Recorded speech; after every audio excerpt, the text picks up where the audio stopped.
ओम श्री परमात्मने नमः। अथ अष्टादशोऽध्यायः। अर्जुन उवाच सन्न्यासस्य महाबाहो तत्त्वमिच्छामि वेदितुं त्यागस्य च ऋषिकेश पृथक् केशिनिषूदन।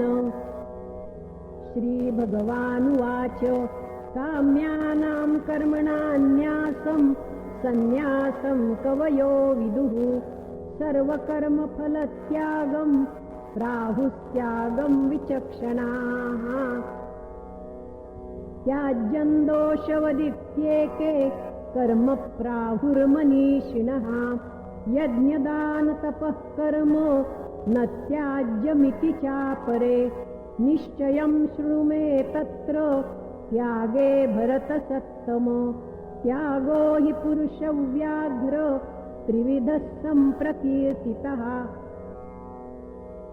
यज्ञदानतपः कर्म न त्याज्यं कार्यमेव तत् यज्ञोदानं तपश्चैव पावनानि मनीषिणाम् एतान्यपि तु कर्माणि सङ्गं त्यक्त्वा फलानि च कर्तव्यानीति मे पार्थ निश्चितं मतमुत्तमम्।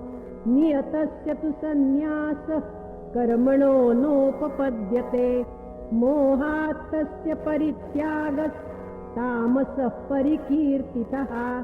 दुःखमित्येव यत्कर्म कायक्लेशभयात् त्यजेत् सकृत्वा राजसं त्यागं नैव त्यागफलं लभेत्।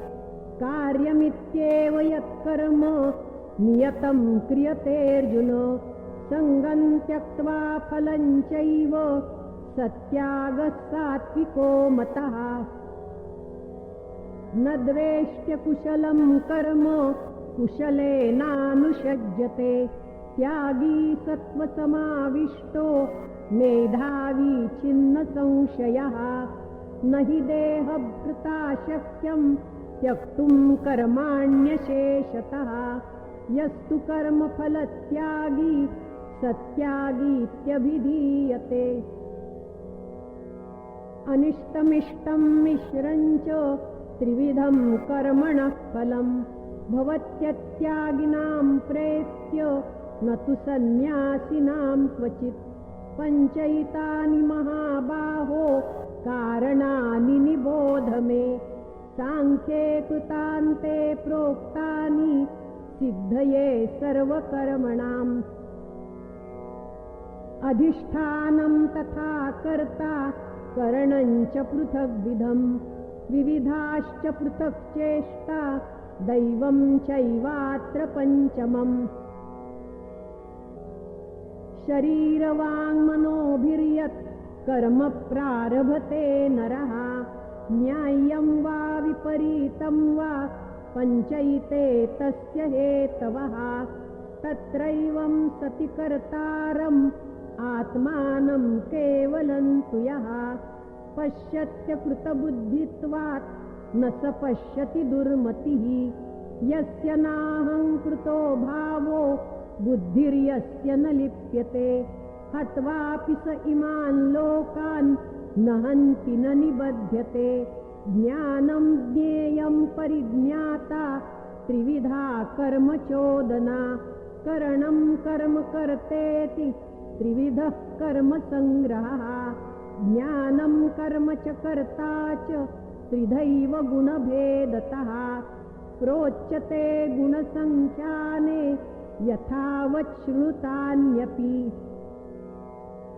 सर्वभूतेषु येनैकं भावमव्ययमीक्षते अविभक्तं विभक्तेषु तज्ज्ञानं विद्धि सात्विकम्। पृथक्त्वेन तु यज्ञानं नानाभावान् पृथग्विधान् वेत्ति सर्वेषु भूतेषु तज्ज्ञानं विद्धि राजसम्। यत्तु कृत्स्नवदेकस्मिन् कार्ये सक्तमहैतुकम् अतत्त्वार्थवदल्पञ्च तत्तामसमुदाहृतम्।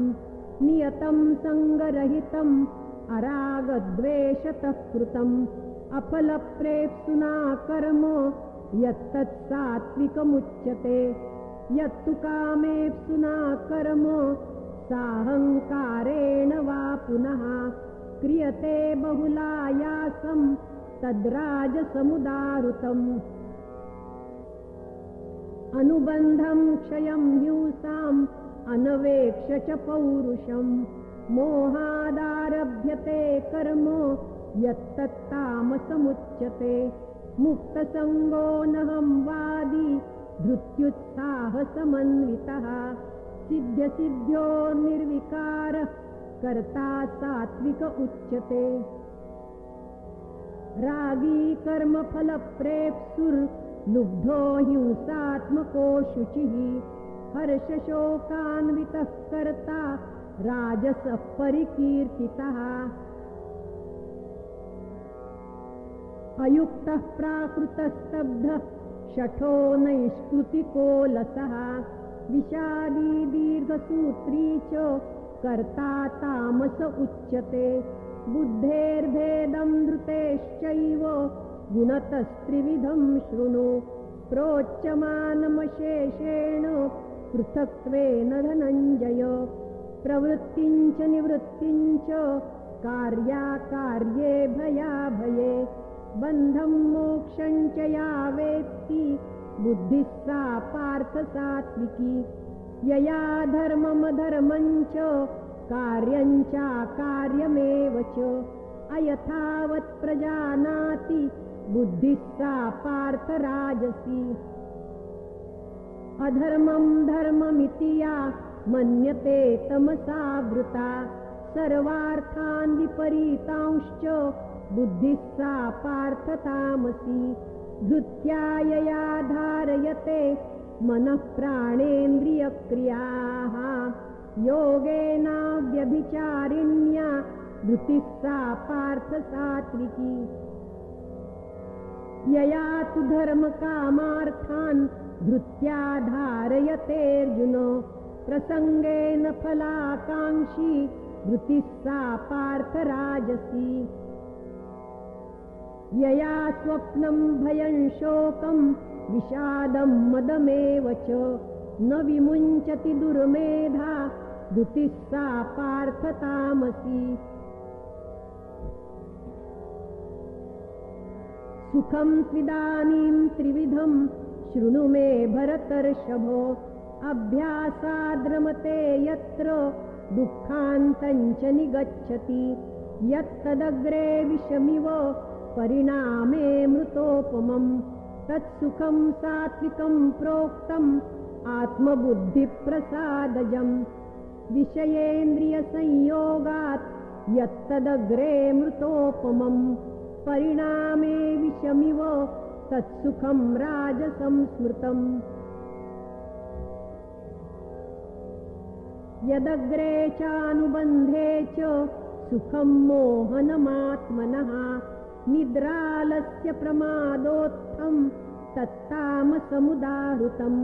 न तदस्ति पृथिव्यां वा दिवि देवेषु वा पुनः सत्वं प्रकृतिजैर्मुक्तं यदेभिः स्यात् त्रिभिर्गुणैः ब्राह्मणक्षत्रियविषां शूद्राणां च परन्तप कर्माणि प्रविभक्तानि स्वभावप्रभवैर्गुणैः शमोदमस्तपःशौचं शान्तिरार्जवमेव च ज्ञानं विज्ञानमास्तिक्यं ब्रह्मकर्म स्वभावजम्।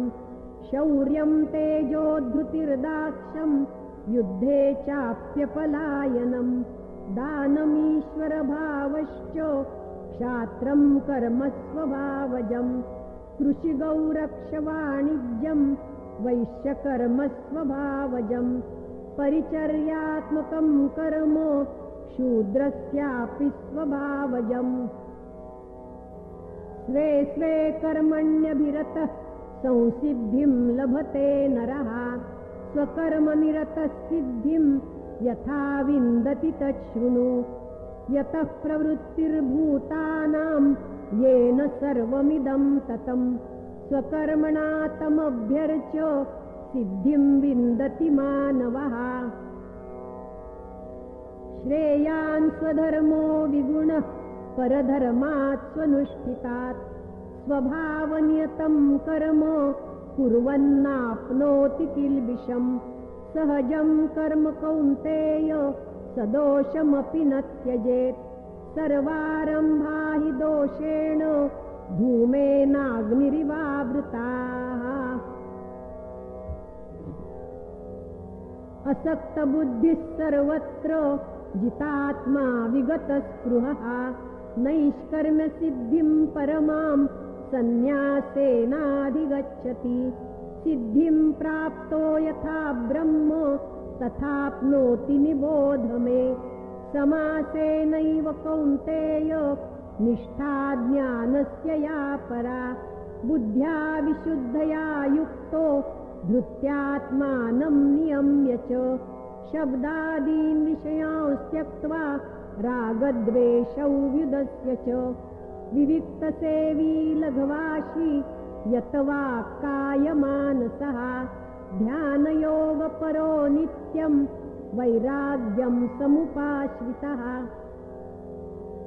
अहङ्कारं बलं दर्पं कामं क्रोधं परिग्रहं विमुच्य निर्ममः शान्तो ब्रह्मभूयाय कल्पते ब्रह्मभूतप्रसन्नात्मा न शोचति न काङ्क्षति समः सर्वेषु भूतेषु मद्भक्तिं लभते परां भक्त्या मामभिजानाति यावान् यश्चास्मि तत्त्वतः ततो मां तत्त्वतो ज्ञात्वा विशते तदनन्तरं सर्वकर्माण्यपि सदा कुर्वाणो मद्व्यपाश्रयः मत्प्रसादादवाप्नोति शाश्वतं पदमव्ययम् चेतसा सर्वकर्माणि मयि सन्न्यस्य मत्परः बुद्धियोगमुपाश्रित्य मच्चित्तः सततं भव मच्चित्तः सर्वदुर्गाणि मत्प्रसादात् तरिष्यसि अथ चेत्त्वमहङ्कारात् न श्रोष्यसि विनङ्क्षसि यदहङ्कारमाश्रित्य न योत्स्य इति मन्यसे मिथ्यैष व्यवसायस्ते प्रकृतिस्त्वां नियोक्ष्यति स्वभावजेन कौन्तेय निबद्धस्वेन कर्मणा कर्तुं नेच्छसि यन्मोहात् करिष्यस्य वशोऽपि तत् ईश्वरः सर्वभूतानां हृद्देशेऽर्जुन तिष्ठति भ्रामयन् सर्वभूतानि यन्त्रारूढानि मायया तमेव शरणं गच्छ सर्वभावेन भारत तत्प्रसादात् परां शान्तिं स्थानं प्राप्स्यसि शाश्वतम् इति ते ज्ञानमाख्यातं गुह्याद्गुह्यतरं मया विमृश्यैतदशेषेण यथेच्छसि तथा कुरु सर्वगुह्यतमं भूयः शृणु मे परमं वचः इष्टोऽसि मे दृढमिति ततो वक्ष्यामि ते हितम् मन्मना भव मद्भक्तो मद्याजी मां नमस्कुरु मामे वैश्यसि सत्यन्ते प्रतिजाने प्रियोऽसि मे सर्वधर्मान् परित्यज्य मामेकं शरणं व्रज अहं त्वा सर्वपापेभ्यो मोक्षयिष्यामि मा शुचः इदं ते न तपस्काय न भक्ताय कदाचन न चाशुश्रूषवे वाच्यं न च मां योऽभ्यसूयति य इमं परमं गुह्यं मद्भक्तेष्वभिधास्यति भक्तिं मयि परां कृत्वा मामे वैश्यत्य संशयः न च तस्मान् मनुष्येषु कश्चिन्मे प्रियकृत्तमः भविता न च मे तस्मात् अन्यः प्रियतरो भुवि अध्येष्यते च य इमं धर्म्यं संवादमावयोः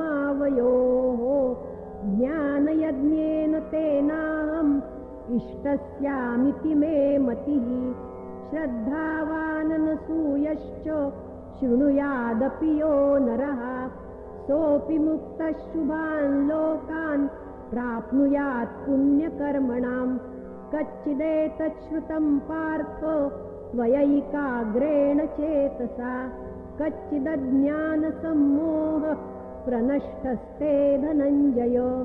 अर्जुन उवाच नष्टो मोहस्मृतिर्लब्धा त्वत्प्रसादान्मयाच्युत स्थितोऽस्मि गतसन्देहः करिष्ये वचनं तव।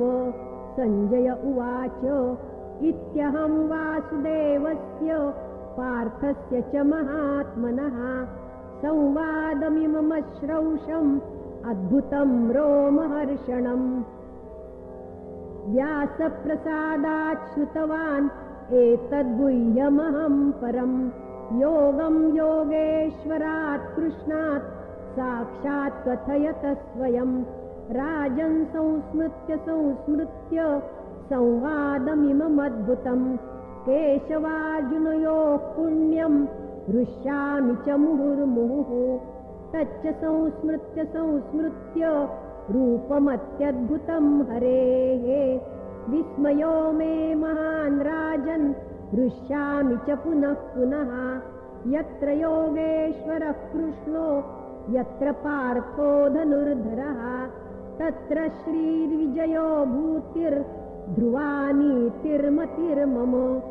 ॐ तत्सत् इति श्रीमद्भगवद्गीतासु उपनिषत्सु ब्रह्मविद्यायां योगशास्त्रे श्रीकृष्णार्जुनसंवादे मोक्षसंन्यासयोगो नाम 18 श्रीकृष्णार्पणमस्तु।